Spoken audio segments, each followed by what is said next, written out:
can transform, I can transform you. Anything you want, I can get it for you. I have had no prior experience with the Transformers franchise. I never played with the toys or watched the show, and yet I've seen every Michael Bay Transformers movie in the cinema.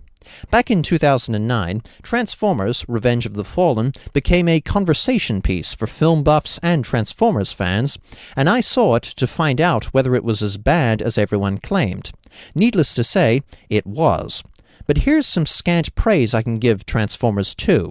The theater was packed by the time I bought my ticket, and there were no free seats left. I had to sit at the back of the theater and crouch on my haunches for half an hour at a time. While Transformers 2 was inept, juvenile, and offensive, it wasn't boring enough for me to notice the pain in my legs. As for Transformers 3, it was all right. The film takes far too long to establish the conflict, instead focusing on Sam Witwicky, Shia LaBeouf, as he looks for a job and lives with his girlfriend Carly, Rosie Huntington-Whiteley, and Ehren Kruger's screenplay is very poor. Though Transformers 3 is a typical Michael Bay movie, it has fewer irritating side characters and racial stereotypes, less juvenile humor, and ultimately less of what made Transformers 2 horrible. Transformers 3 also has more of what made Transformers 1 possible, as the action is very good. The final act, which consists of 1 hour-long action scene, is consistently awesome, though it is too long and rather cluttered. The highlight of the film has an enormous, tentacled, worm-like Decepticon wrapping itself around and toppling a skyscraper, with Sam, Carly, and a military platoon falling inside. This scene was extremely cool, and the battles between the Autobots and Decepticons, which are now easier to tell apart, are pretty exciting.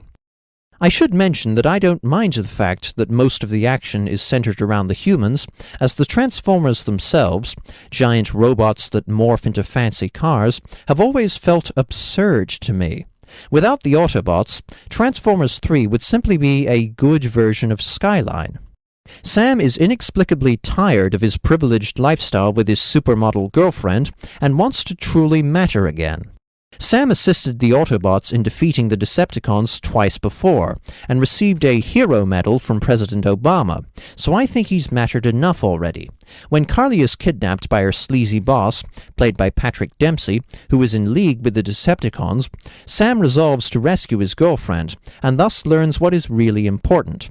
This would be a decent character arc if there was any spark or chemistry between the two leads. Rosie Huntington-Whiteley is less arrogant and therefore more likable than Megan Fox, but neither of them are good actresses. I will say, however, that Jason Statham is one lucky bastard.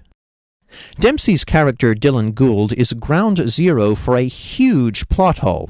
The car Dylan gave to Carly is actually the Decepticon Soundwave in disguise. If the US government has Energon detectors all over the world, then why couldn't they detect the Decepticons working with Dylan? In a twist that admittedly surprised me a little, Dylan is revealed to be collaborating with the Decepticons, and blackmails Sam into working for him by threatening to kill Carly. When Sam begrudgingly accepts, Christopher Walken shoves a high-tech watch up Sam's ass. The watch, which is actually a small Decepticon, taps into his central nervous system and allows the Decepticons to see and hear what he experiences. Once again, why couldn't the military detect a Decepticon that is wrapped around Sam's wrist in broad daylight? And the watch doesn't even do much. All it does is cause Sam some discomfort, and it detached itself and disappeared as soon as the Autobots left Earth. This means that the watch plot point is completely pointless. I actually like Shia LaBeouf's performance this time around. Sam does still scream a lot, but he is less of a whiner and feels more assertive and in control. John Malkovich and John Turturro were clearly having fun with their eccentric roles, so I enjoyed watching them. I should also mention that Transformers 3 lacks urgency. In a very compelling opening, the investigation of a crashed alien spacecraft is revealed to be the hidden agenda for the Apollo 11 moon landing. Sentinel Prime defecting to the Decepticons was, again, a mildly shocking twist, and transporting the planet Cybertron into Earth's orbit is a big deal, but the first two films had more immediate conflicts. Sentinel Prime and the pillars he needs were simply sitting up on the moon, waiting for the Decepticons to orchestrate their sneaky plan for the full 42 years since the 1969 moon landing. Finally, the 3D looked very flat in places. Ultimately, Transformers: Dark of the Moon was better than I expected.